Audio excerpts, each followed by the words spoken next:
Kasus COVID-19 di Indonesia kembali naik jelang akhir tahun 2023. Menteri Kesehatan mengungkap sebaran varian COVID turunan Omikron ini masuk melalui perjalanan luar negeri.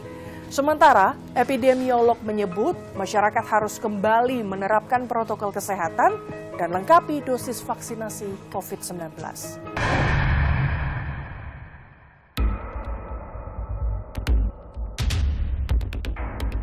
Jelang akhir tahun 2023, kasus COVID-19 di Indonesia kembali naik. Kementerian Kesehatan mencatat hingga 17 Desember ada 1.983 kasus COVID-19 aktif, dengan lonjakan tertinggi di DKI Jakarta mencapai 200 kasus per hari. Menteri Kesehatan Budi Gunadi Sadikin menyebut, sebaran varian COVID turunan Omikron ini masuk melalui perjalanan luar negeri. Menkes mengimbau masyarakat yang berpergian dari luar negeri melakukan tes COVID. Adalah varian atau Omikron, subvariannya yang EY1, ada yang EY5. Datangnya dari mana? Terutama dari perjalanan luar negeri. Kita dari perjalanan luar negeri.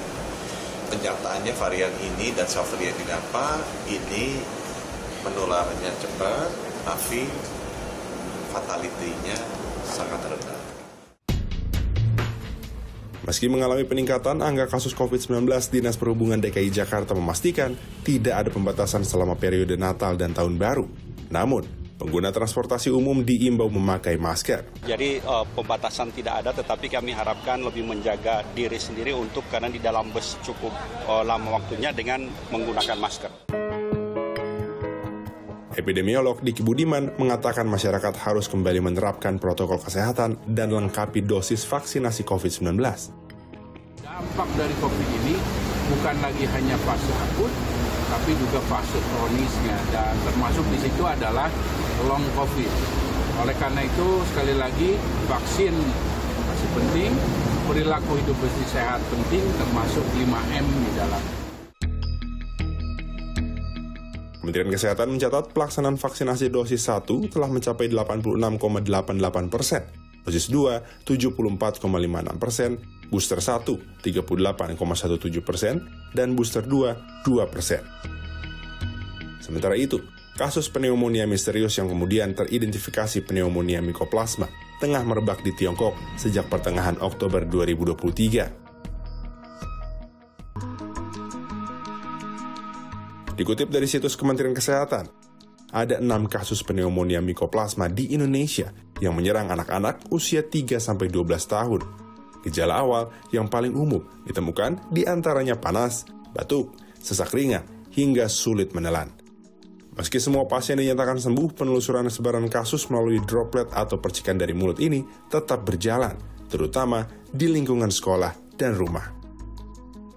Sementara itu, sebagai upaya pencegahan meluasnya penyebaran kasus, Pengurus Besar Ikatan Dokter Indonesia, PBID, meminta Kementerian Kesehatan melakukan pemeriksaan pneumonia Mycoplasma kepada warga bergejala. Kita harus cari ke arah ini, ada memerlukan regen khusus untuk bisa mengidentifikasi Mycoplasma ini. Jadi, tapi ini bukan merupakan pemeriksaan rutin, tapi ada baiknya mungkin Kementerian Kesehatan melakukan survei untuk memeriksa orang-orang yang pneumonia atau yang batuk pilek, dicari, di swab, apakah ini ada juga Mycoplasma di dalamnya. Kementerian Kesehatan telah menerbitkan surat edaran tentang kewaspadaan pneumonia Mycoplasma di Indonesia dengan memperketat pengawasan pintu masuk bandara dan pelabuhan.